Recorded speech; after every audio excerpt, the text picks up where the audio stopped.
All right. Check 1 2, check 1 2. We are testing out the Wi-Fi here in Wyoming. We are on the road, so we are going to, since this is a holiday week, we're going to make this reasonably short.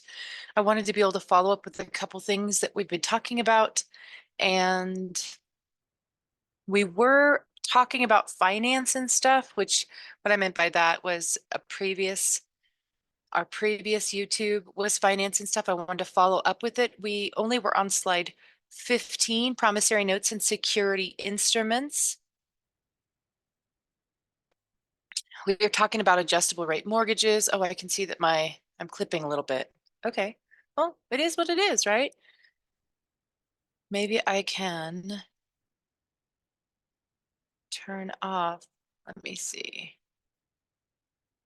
Let me turn off my camera. We'll see if that does anything. Check 1 2. Sound is okay. I had said in class before that I'm going to find out why I have this arrow here, but it seems to not want to let me edit it. I'm not sure why. There we are. It should let me edit now. That is just the craziest thing. Let's see if we can move it to the back. Huh. There we are. Weird.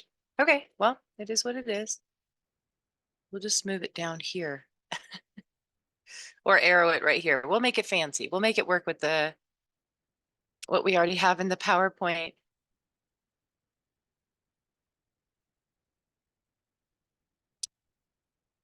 All right, so we left off last week, and I didn't upload last week's PowerPoint, so I do feel bad about that. That is going to premiere within the next few minutes on YouTube.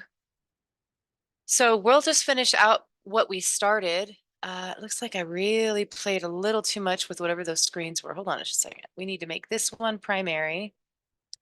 Bring this one to the front. Everything else, arrows missing. I'm okay with that. Okay. So last week we can go let's go one slide back just so that we're on target. We were talking about negatively amortized loans and how they work here in the state of California.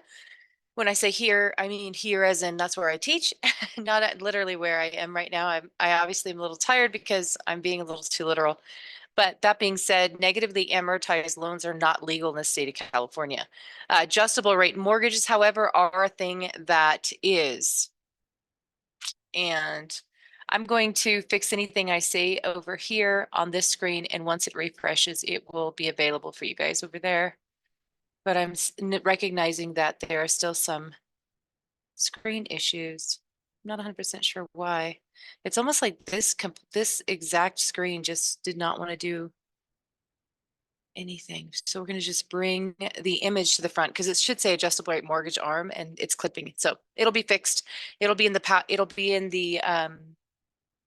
chat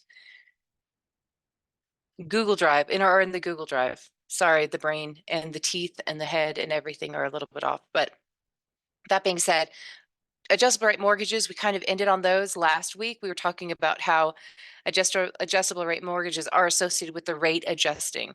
And almost everybody has an adjustable rate mortgage program available to clients. So it could be a government-backed loan, it could be you're conforming, it could be a jumbo loan.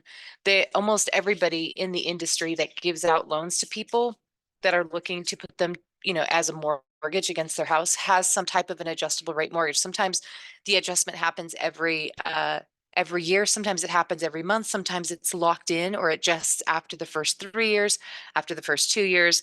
There's a lot of programs out there. We're actually talking about those and some other programs that are available in our Tuesday, Thursday class this week.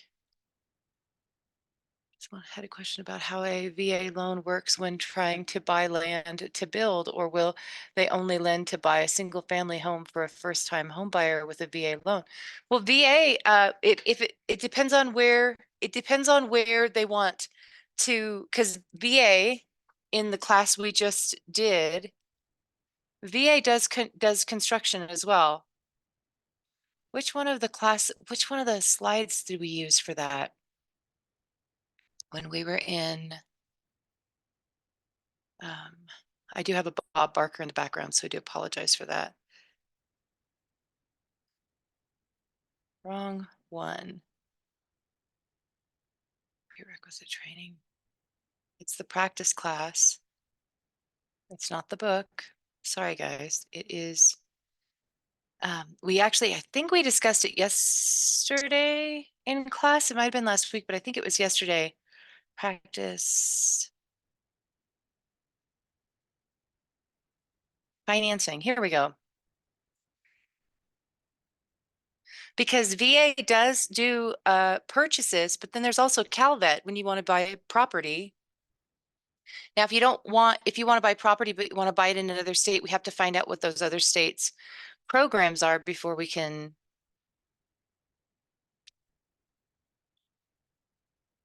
Here we go.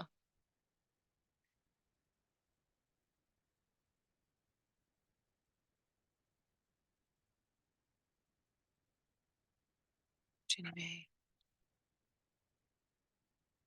I know that I had the slides. No, we don't need the Reg Z stuff. Was it 12? I'll find it. There's 7 types of mortgages. It might have been chapter 12. Loan types. Here it is.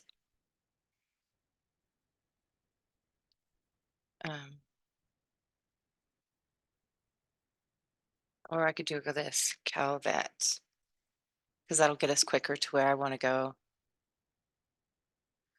All right. That was a great question. So in the state of California, it depends. If you want to buy a property in another state, there are veteran, or you don't have to be a veteran. You can actually still be in the military.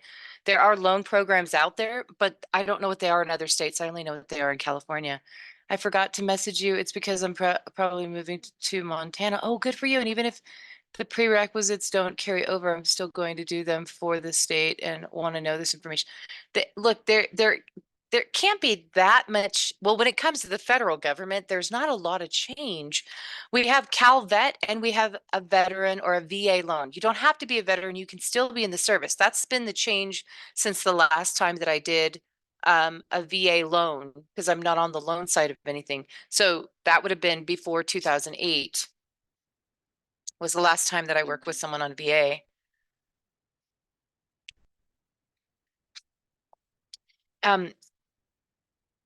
It's not going to be crazy different because the federal government doesn't change. We are very slow to change when it comes to the government. Let's talk about VA. Check your understanding, VA guaranteed loans, FHA administration. Okay, let's just do a little refresh review. Okay, we know FHA, right? We know that the Federal Housing Administration is covered by HUD, which is the Department of Housing and Urban Development, and they do FHA. Now, the Federal Housing Administration has the 10 to 30 year loans, and it has those. I was just talking about adjustable mortgages, so you can see right here FHA does them. Now let's go to VA. Now FHA is insured, VA is guaranteed. What's the difference between the word insured and guaranteed? They just use 2 different words that kind of do the same thing, but we just need to make sure that you guys as students are aware of the difference between the 2. I do apologize if there's an echo. I hear a little bit of an echo, so I do apologize. Everything's plugged in. Okay, we're good. We're just going to keep moving. So VA guaranteed loans are available to eligible veterans and their spouses, but it doesn't say in the book, you don't have to be a veteran. You could be in the service right now and still get a military loan. They're guaranteed right here. Buy a home, build a home. Townhouses, condominiums are also eligible for VA approved projects. Now, in Montana, it's still federal. It sounds okay to you? Good. Okay. Good. Um, the thing about the VA that we are recently talking about with the most recent book for the practice book that we're using in class right now is that you can do a purchase and an improvement loan at the same time under VA. I know you can do that with FHA too. It's just that we never went deep into the VA side of things. So we don't have to worry about checking your understanding. So VA guaranteed loans, there's some important facts. 100, you can have no money down, but this is the hiccup, up to 100% of VA established reasonable value of the property. So what's a VA established reasonable value of property? That's where the Veterans Administration, and you don't have to be a veteran, right? You can still be in the service and get a VA loan. They have an established reasonable value of property. So you submit information to get the VA loan done. And then what they do is they have their version of an appraisal or a value, an evaluation, I guess you could call it, instead of calling it an appraisal. And what they will do is they'll go, okay, based on what we know or what we believe the value of the house to be, because it's the same as what you want to purchase it for, you don't have to come in with any money down. That's where that potentially no down payment would come in. So the maximum loan term would be a 30-year fixed. Now, you were talking about Montana. The VA, it's the Veterans Administration for the country, not just the state of California. I would venture to say that what they will do here in the state of California, they will do in a number of the other places. Montana, as an example, Colorado, as an example, are places that have land. And so you might want to look at a 40-year loan for a farm. So a farm would be whatever the stipulations are in Montana. In the state of California, it's a few acres plus, right? So in Montana, it's probably the exact same thing. So they might err on the side of saying, oh, this is a farm, because farms can be a number of things. They can be just land that can be grazed, or hay can be milled. You could have cattle, you could have goats, you could have any type of animals, and you might just reserve your property for any of those things, and so that you can deem it a farm. So 40-year farm loan would mean the payments would be far lower. So it's definitely beneficial to look at what the difference in your payments would be on a 30-year loan and what your payments would be on a 40-year if it could be deemed a farm, because you might be able to get a larger piece of property at a higher price because of that extended an additional 10 years. They also have fixed or adjustable rate mortgages. They have interest rates that are negotiable. So this is one of the reasons I wanted to bring these slides up, because you said that, because this information is out. This information was out there, but we never deep dove it. We didn't deep dive this in the principles book. We're talking about it in the practice book now. And as a veteran, or as a person in or was in the military, it's really important to be aware that you can go to the company that's going to approve you. So whatever the lending institution is that you're going to, whether it's a depository like your standard bank or credit union or savings and loan, or it's a company that is not a depository that lets you borrow money like Rocket Mortgage, right? Because they're not a depository, you don't have a savings account with them. And you can't just like walk in and put money into a checking account.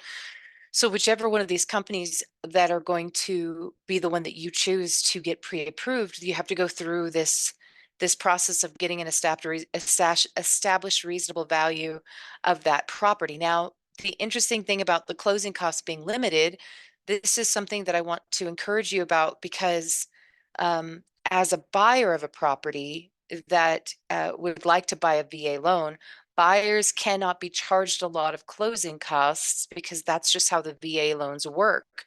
So let's say, as an example, you found a 10-acre property in Montana for $300,000.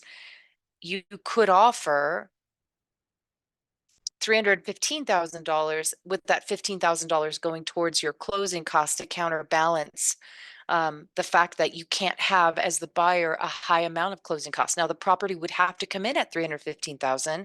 Not only the appraisal, but the VA established reasonable value of the property would have to come in around $315,000.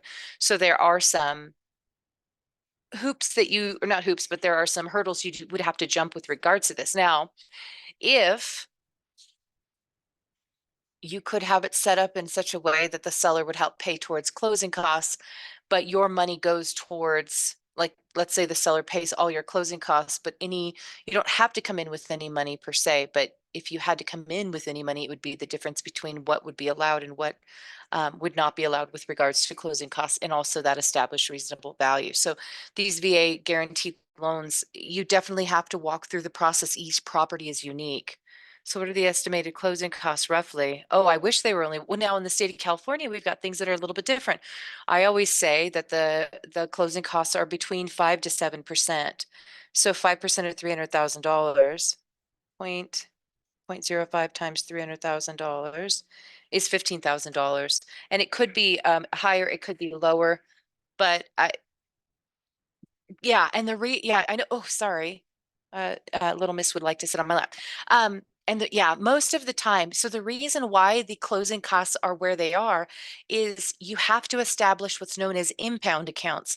And the impound accounts are your taxes and your insurance. So with the VA and most government insured loans, they want you to have impound accounts, meaning that you pay the mortgage payment, the taxes, and the insurance to the mortgage lender. So on a $300,000 loan, let's estimate that your mortgage payment is $1,300. So I'm going to put this in chat.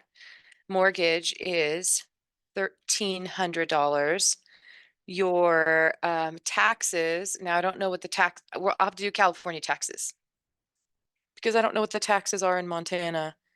We are at 1.25, so 0.0125 times $300,000 means that you'll be paying $3,750 a year divided by 12. You'll be paying $312, $312.50 for taxes. No taxes in oh, there's no taxes in Montana. Okay, well then let's skip that one. I, are you serious? Okay, and then you would have home insurance, and your home insurance or hazard insurance. I obviously don't know anything about, I don't know nothing about birth and no babies. My brother says that. I don't actually know where that's from, so I apologize if that's inappropriate, but welcome to my family. Most of everything we do is inappropriate. And this is my channel. This isn't the class channel, right? So let's say 1,300 and 100. So if there are no taxes, then that's sweet. So the lending institution would have you get your impound accounts of $110 a month, roughly, right? So we multiply that by 6.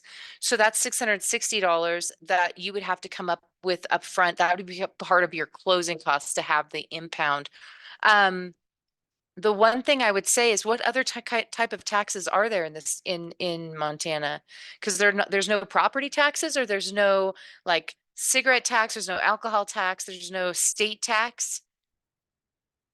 I guess I could look it up, couldn't I? I'm not thinking, Bubba, that's me. Hmm. Let's look it up because that's really fascinating. I mean, it's just us chickens, right? So we can do this. Um, oh, come on.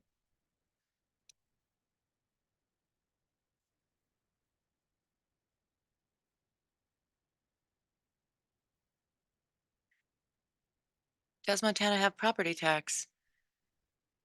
System supports the local services, including schools, roads.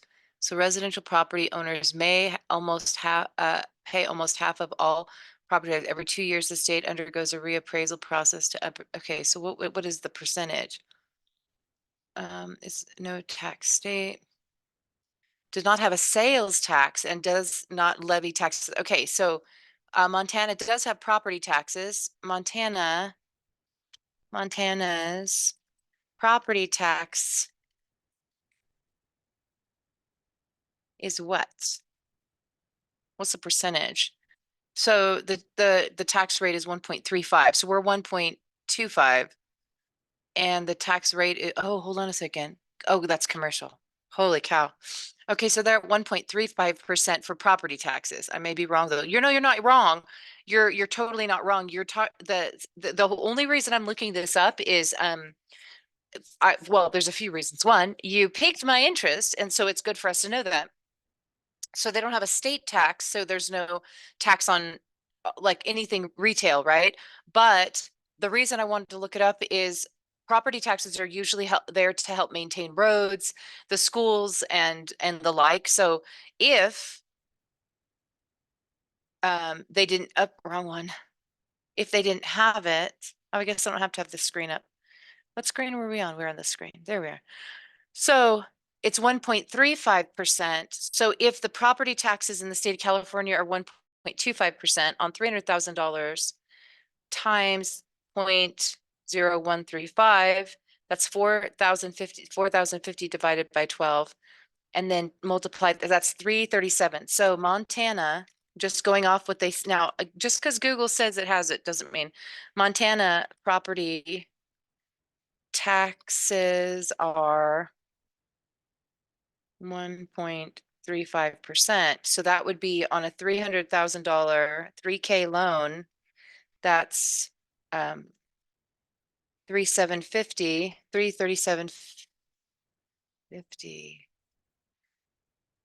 a month. And then if we multiply that by 12, it's like $4,000. So so the way impound accounts work, so let's get back on track with the impound account thing. Now okay. So hazard is 110. And what was I saying? So let's get back to it. So the mortgage payment.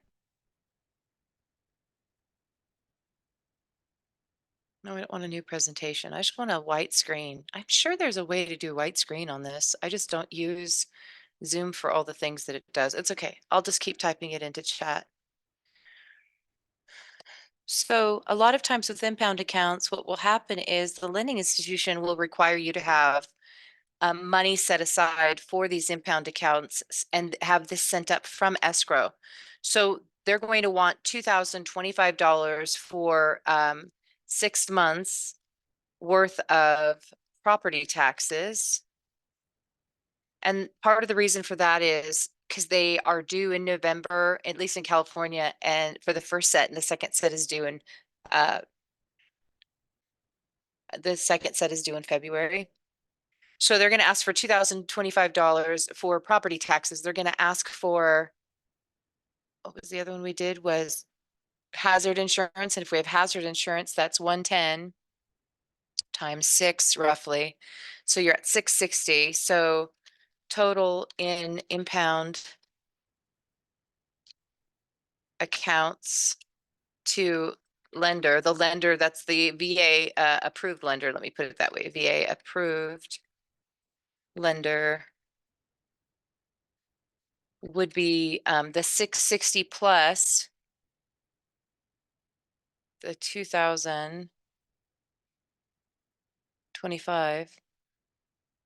So you're at roughly $2,685 for impound accounts. Now, there's a few other things that we need to look at, and the other things we need to look at are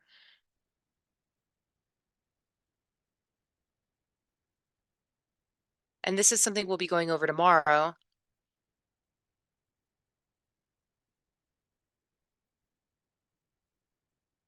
There's a cost breakdown involved in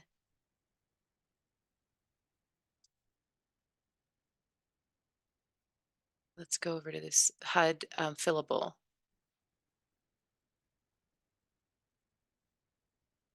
I don't know why it won't. There we go. I'm like, it won't let me open it. Why won't it let me open it? So this HUD fillable is really important for us to look at. And the reason for that is it's a settlement statement. It's a breakdown of, oh, sorry, didn't mean to zoom in so quick. I didn't, so if we were to go to contract purchase price and we were to type in $300,000, there's no personal property that you're buying. Settlement charges for the borrower adjusted. We have city and county taxes and assessments. We've got gross annual due from the borrower, amount paid on behalf of the borrower. Let's see, adjustments for items unpaid by the seller. So we could plug some of these numbers in.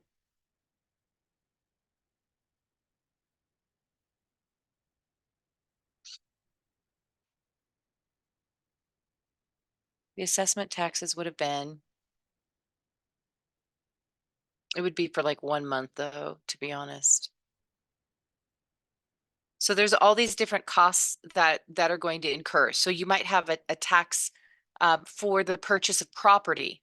And let's say that the city taxes are, I don't know, like $105. You've got a county thing that's probably like 35 because you're in one or the other. The assessor's office is the one that values the property. So you're looking at, I don't know, 312. If you had deposited any money, but you're doing VA. So let's say you could do as little as $1 because VA could do $1. You're wanting to get a loan. So you would be getting actually a loan for $299,000 because that would be the difference between the two. You don't have any existing loans against the property. Is it calculating it for us? It's not calculating it for us. Adjustments for items not paid by the seller.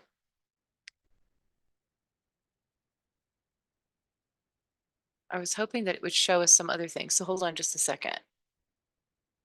Total real estate broker fees. So they can't really technically charge you that much, but what they probably can charge you is 1%.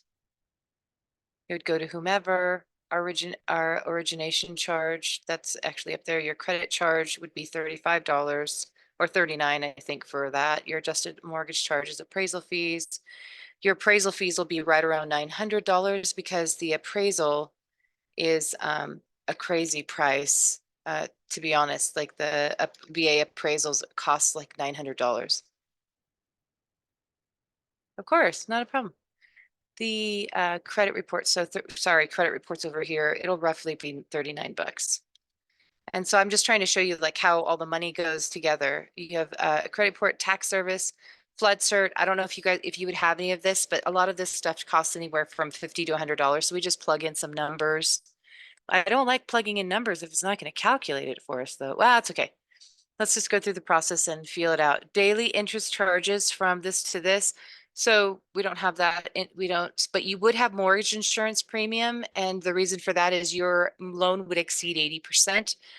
What the premium would be, it's called MMI when it comes to VA and FHA. It's not called PMI, but it's still mortgage insurance. So that would be something the lender would require you to pay. It's usually around 110, but just for the sake of the sake, let's make it 124 on a monthly for it's gonna be for 2 years, so for 24 months.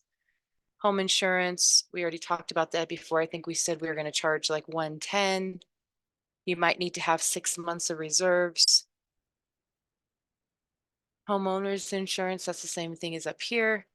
Mortgage insurance premium, property taxes, what did we estimate it at? Like let's say 324. Oops, that's not it. 324 and whatever that, and the number they're not calculating. So once you start putting all this, you're going to have title charges. So settlement and closing, let's say title charges from the lender for lender's insurance, initial fees. You might have a fee of like $240 for title. Underwriting portion, there's additional costs for that. Government recording charges. The deed would be something that you would have to pay for, and that, I don't know, $275, give or take.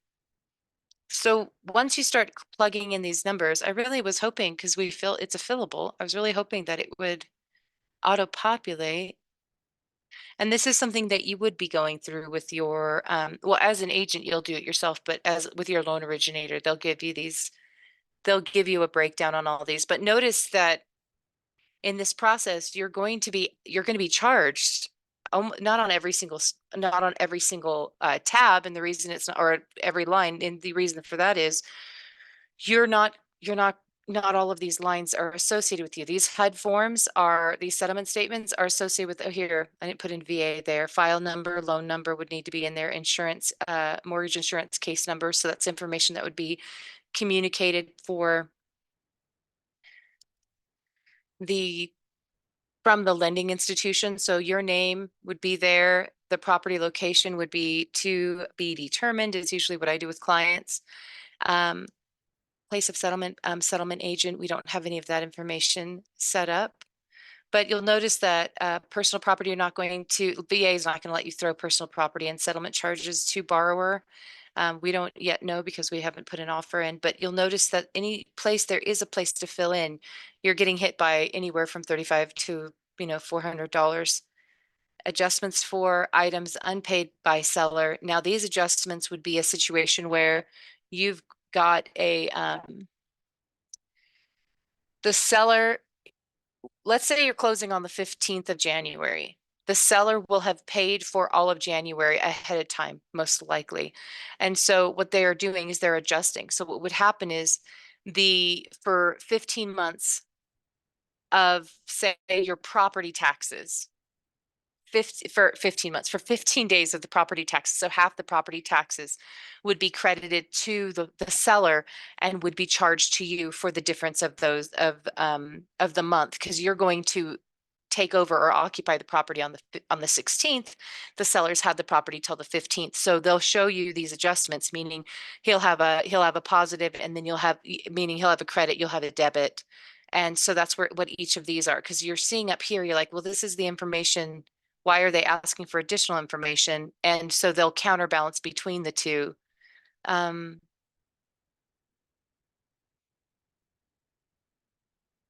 and then we keep going, total rent, total real estate broker fees. The 3,000 could be like to the mortgage broker.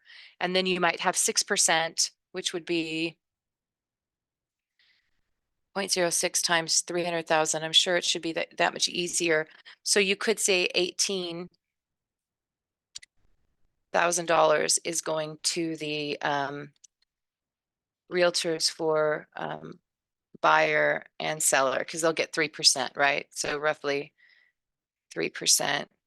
That's not really coming out of your pocket, but the reason the settlement charges have to be detailed is associated with Regulation Z after the crash. So every piece of every dollar that's coming in has to be set aside. So what we, instead of saying that, let's say this. We won't technically ever know what the listing agent's going to get. So we're going to divide that by 2. So we know that your agent is going to be making $9,000 if they are on if they're getting commission. Input value is invalid. Did I put an arrow? I wonder why it won't let me put in. Interesting. It's kind of clipping all over the place. Well, that's okay. So when I say it's the closing costs are going to be anywhere from 5 to 7%, it does start making sense once you start plugging numbers in. At least I think it does. Because it's a little bit of money here, it's a little bit of money there. You are going to pay a very large appraisal fee, and I said that before, but VA has their appraisal services are completely different than your standard run-of-the-mill purchase. And I have a friend of mine that just bought in Oklahoma, and her appraisal cost $975. And she called me crying. She's like, I don't understand. I thought appraisals were only $350 or $400. It's Oklahoma. It's not even California, Kathy. I said, that's just VA. So they do what's called an appraisal, but they also do a form of a home inspection where they make sure that that home will qualify for VA loans. Remember we were talking in class? I know, dude, I'm serious. Like her house was, she bought like $130,000 house. And so she had already put it $700 in or something like that for something. And I don't recall exactly all the numbers. I'm on the phone with this agent in Oklahoma trying to get the layman's term. I'm trying to figure out what this person's doing so I can call my friend and go, this is what's going on. Because she's like, I'm going to have my friend my friend that's an agent in California call you and she's going to figure out what you're doing because I think you're taking advantage of me. And I called that agent and I was like, okay, first and foremost, I don't know how you guys do things in Oklahoma. I know that appraisals can be crazy expensive. I didn't realize VA was so expensive, and she said I didn't either. So they were going to try to reimburse her down to 750 out of her commission. And I was like, well, if it's due, it's due. Don't, so anyway, when it comes to VA, when it comes to FHA, the appraisal process isn't just an appraisal. They measure things, they check. One of the things we did in class on Tuesday was we were talking about, if it wasn't this past Tuesday, it was last week.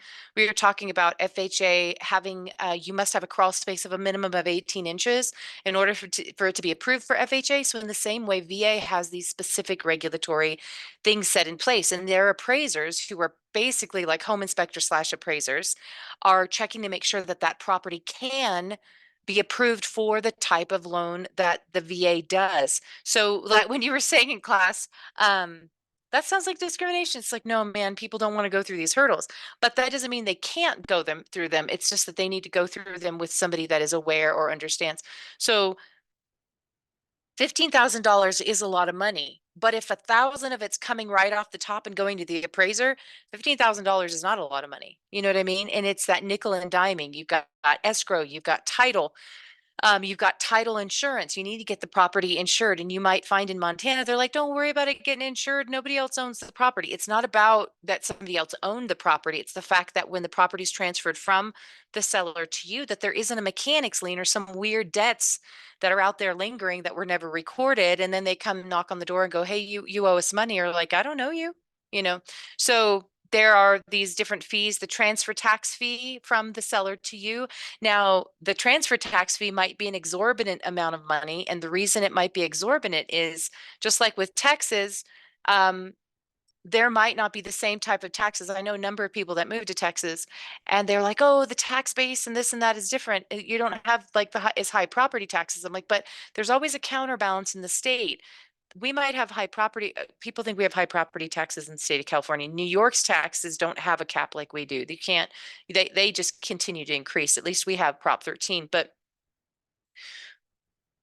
there you're going to be paying for something somewhere. So there's going to be something exorbitant in here, and I don't know what it is with Montana, but I would venture to say it's really good for you to make sure that you have 5 to 7% of whatever the purchase price is set aside. And another thing you can do is if you have a family member that you can borrow that money from, if they can write a letter that says to whom it may concern, we would like to give out this loan out of love and affection to Adam. And the reason that they would do that, it's called a gift letter, but it's called love and affection because there's no repayment of the money. But after the loan closes, if they come back and go, you know, you still owe me $500 a month until you pay it off, right? Whatever you guys want to do. I'm not trying to make anybody break the law, but um, a lot of times people will give you money and you might have to pay them back.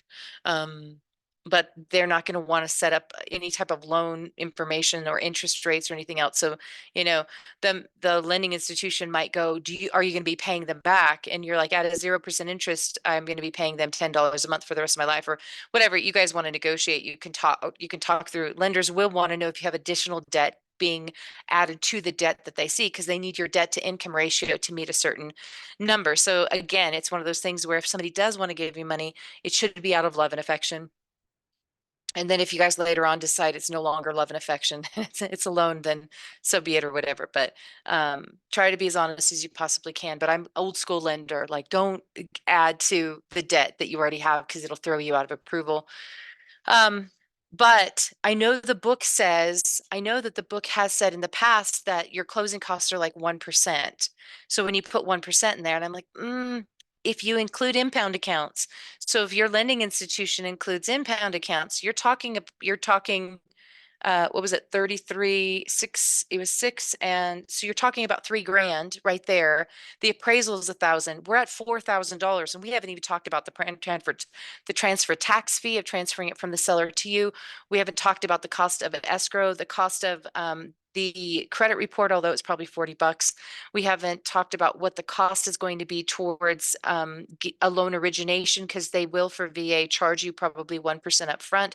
1% of $300,000 or $299,000 is 3 grand. So right now we're at 4,000 plus, or let's say we're at $3,000 for that other stuff plus what you're being charged for the loan. So now you're at $7,000. Now we're at half of that $14,000. And so saying that closing costs and the closing costs aren't they're the cost of buying the property. So they're the cost of the loan process, plus they're the costs that are incurred to have that property transferred into your name. So it's pretty easy to, I could be wrong. It might not be 14 or $15,000, but we haven't talked through all of the fees, and we're already, roughly at 7 grand, 5, 6, 7 grand, because of the 3% commission, the $3,000, at 1% origination fee the lending institution is going to charge. And then they might charge above that. So then there might be a charge. And if you're going to negotiate the rate down, because you can, because it's a VA loan, it might cost you $4,000 to take it from a 7% down to a 6%. So that's adding, so we're at 7, 8, 9, 10, 11. That now we're at $11,000. So it's relatively easy to get to 15 really quick. Now, I know it's a lot of money, and you don't have to do any of those things, but if I was your loan officer and I told you that your closing costs were going to be about 1% of the purchase price, and you're like, oh, okay, cool, because I can totally cover 3 grand. And then I came back and was like, my bad, it's $13,000. That $10,000 is really going to put everybody in a place of discomfort, right? Wouldn't it kind of make it feel like I didn't know what I was doing? So I'd rather be on the higher end and come down versus being on the lower end and apologizing, like, oh, I'm so sorry. I didn't realize you're gonna have to come in with another $10,000. That's not a conversation I want to have.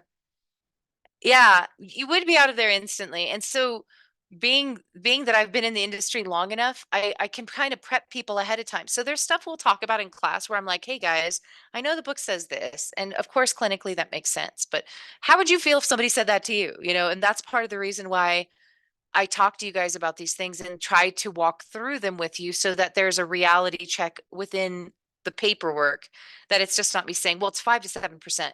And you're like, why? You're like, because I said, that's not going to work. You know, so hopefully that's a little bit, that's a little bit more helpful as a veteran or as a person that's been in the military. And it's not just military.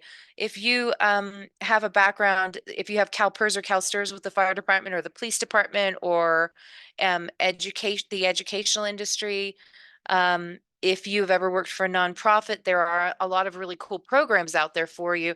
And you might even find that you can do, depending upon what state it's in, you might want to say, I have a VA loan. Are there any grants associated with that or that can go with it? Now, the Veterans Administration is going to want to know. They're not as stickler as like FHA or conforming loans with how much of your own money is coming in the door. Because if you get all your money from somebody else, a lot of times what lending institutions will say is you can't, if you don't feel it in your own pocket, we're afraid we have a higher, let me start over again. If the buyer of the property is not pulling the money out of their own pocket, statistically, the property will go into foreclosure quicker because they didn't feel the ache or the pain of the cost of buying the house, you know? Yeah, you're totally a risk. And I've had people go, well, VA, that's all a risk. Thank you for your service. Like they already did a risk, you know, or they're in the midst of a risk. Are you kidding me? People giving their body and their lives to it is your full body to the government. You're basically handing it over for a period of years and they get to pretty much do whatever they want to within reason, but it's some of that stuff still not, you know, like taking and putting in places and the air and all the things. So there isn't as much of a risk when it comes to a veteran or somebody getting approved for a VA loan because you've already gone through the fire. So but the standard dude on the street or gal on the street or person on the street, keeping things as binary as I possibly can or non-binary, um, they're not going to be seen in the same way. The Veterans Administration is going to see people that are either in the military or were in the military as people worthy of the risk. And so there's a little bit of that kind of stuff that is taken into account. So anyway, that being said, it's not cut and dry. When it comes to the VA, you're going to be filling out 3 or 4 different versions of an application. You're going to have the Veterans Administration application that has to be filled out.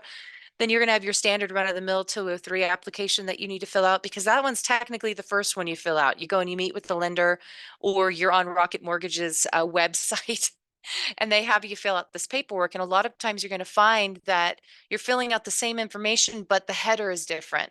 So the header is the Veterans Administration. And you're like, yeah, but I just did that exact same paperwork with a different header. It said Rocket Mortgage and it just said your standard purchase agreement.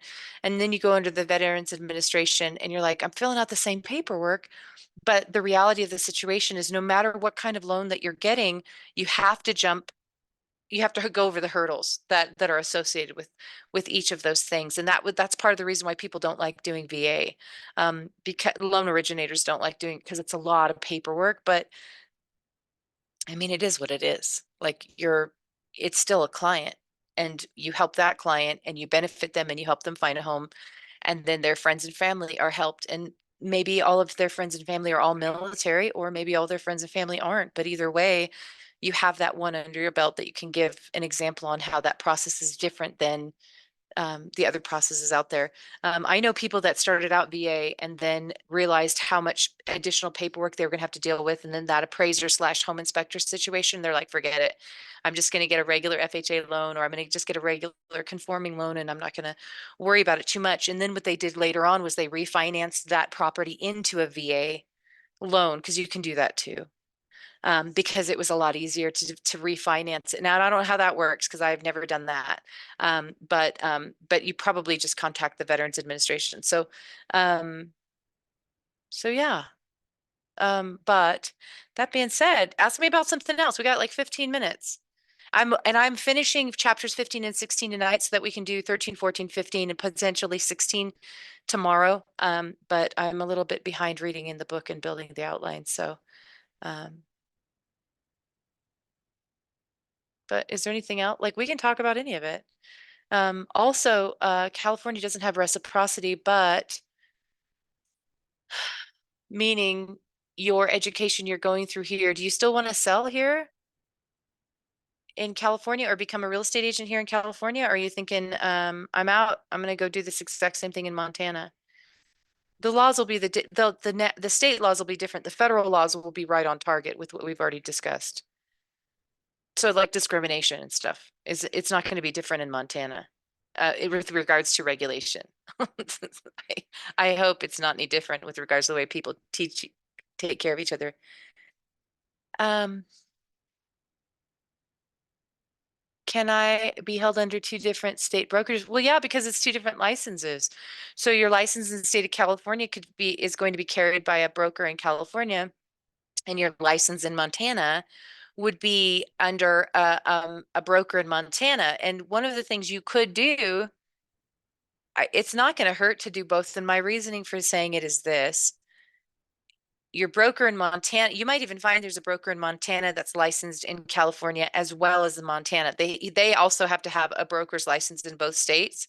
But if they have a broker's license in both states and you hang one of your license in their under their Montana office and one of the licenses under their California office, then you're still dealing with the same people over as the powers that be over you. So you might find that would be something that you want to do. I know a number of people that have done subdivisions and developments in Texas as well as California simultaneously. So having their brokerages, having the same company name, but one in California and one um, in Texas, but you have to have a license for each of the states, just like the broker would have to have a license and approval with each of the states. But yeah, if that's what you want to do, like what's, dude, you only live once. Like, why not? Or check it out. Another thing I want to encourage you with is go check. I don't know if, let's see. Well, let's try to make this one of the last things. So, oops, does Colibri Group, Colibri Group have a real estate school in Montana? Colibri offers Montana real estate in tiered pre-licensing exam packages. Fit small business. Nope, nope, nope, nope, nope, nope, nope, nope. I don't want to do that. Hold on just a moment. Hey, Baba Ganoush, we're in class, sister. It's just the heater. Real estate online education.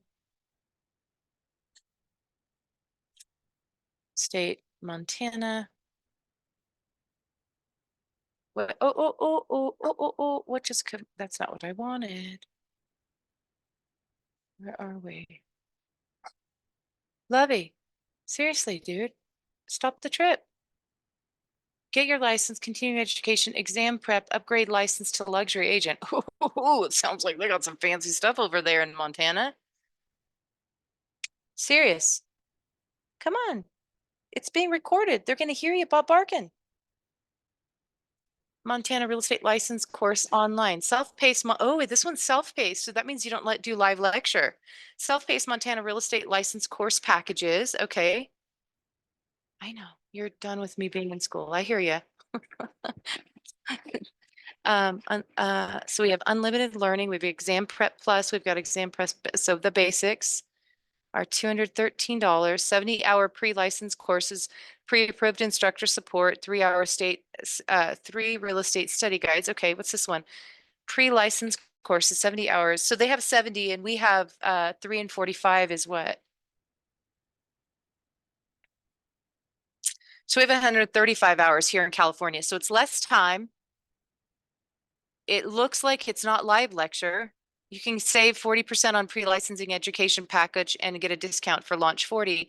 But because you already have your education through the school, you can contact them about another state and you'll either get Launch 40 or you'll get another discount where you could start your you could start your education. And this is the basics, real estate provision, carrier meet, discipline to self-starters. Here's the essentials.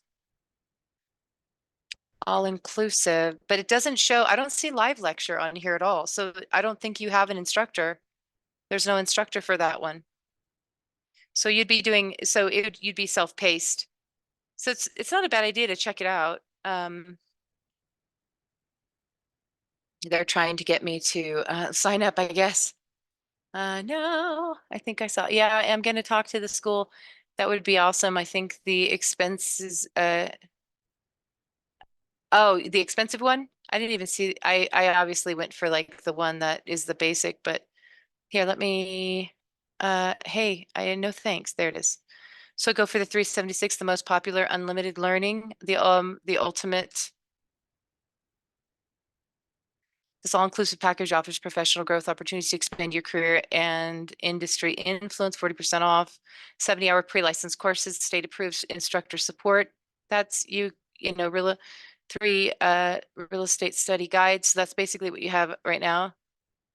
Simulated exams, which you already have now, flashcards. I don't know if you have that. Readiness assessment, audio review guides. You'll have audio review guides because you're doing independent study, so you'll have videos in the midst of it. Live and interactive instruction. Oh, that one right there. Exam cram webinar series, instructor Q&A. Interesting. That's not what you have with me. Okay, yeah, if that's what you want to do. Oh, at the bottom, sorry. Preview your Montana education. Instructors pass or don't pay. This is what I was trying to talk to you guys about in class today. I probably went too far. Oh, it's not live lecture. No, you read it. Sorry. Oh, no, that's okay. It's neither the here nor there. Like it's all, but the thing that about the thing about live lecture like we do is once you have gone through live lecture with at least one instructor, no matter what state you're getting oh, I forgot I had the camera off. Once you go through live lecture uh, with someone like myself or any instructor, actually, that self-paced process won't be hard to stay on top of. You know what I mean? Yeah, I think that because of the amount that you've already gone through, it's going to be far easier for you to grasp the concepts. That's what, yeah. Um,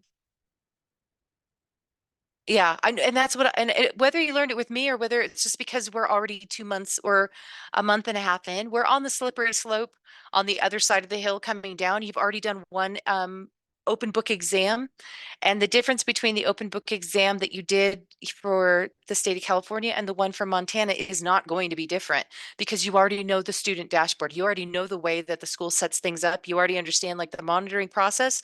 So everything about it will be so familiar, or there'll be a familial feel to it that it'll be easy for you to walk through it. Oh yeah, you can totally show up on my Wednesdays. The Wednesdays are there. They're still available. They're still available. I'm telling you, I was working on the stuff for tomorrow and I was like, I know that I'm going to let Adam down if I don't come in. I don't know if I'm going to let anyone else down if I don't go in. So, but I'm going to try to do other things and not just a Wednesday night. I'm thinking about doing like a morning, like, hey guys, these are vocabulary words for today, and do 3 vocabulary words out of the 754, and just do a little like 5 or 10 minute live video every morning to try to get everybody in the mix. So then you have something that you can go to as well, because more than 3 vocabulary words, I think I'm going to put people to sleep. And if you want, I have students that have asked, you should read Alice in Wonderland because it's like a book you don't get in trouble for reading on YouTube. But so I don't mind doing that kind of stuff as well. But anyway, that being said, um, we'll be in chat, we'll be in class together tomorrow. And you can always email me. Don't ever feel bad, or I mean, you can feel as bad as you want to, but please try not, please realize like when I say that I have the resources or that I want to help you guys out, I'm not just saying it.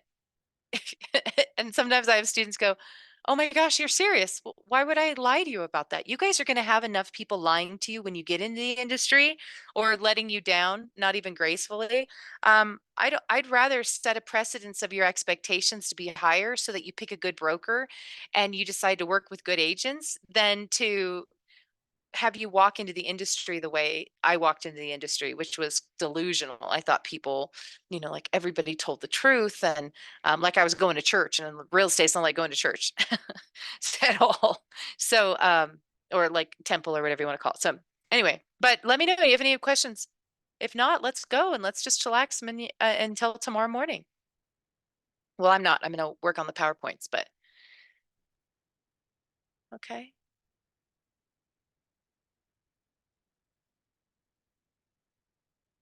I really appreciate your time and thanks for explaining everything to me. Thank you. I'll see you tomorrow. Absolutely. It's not, hey, of course, it's worth the investment. Okay.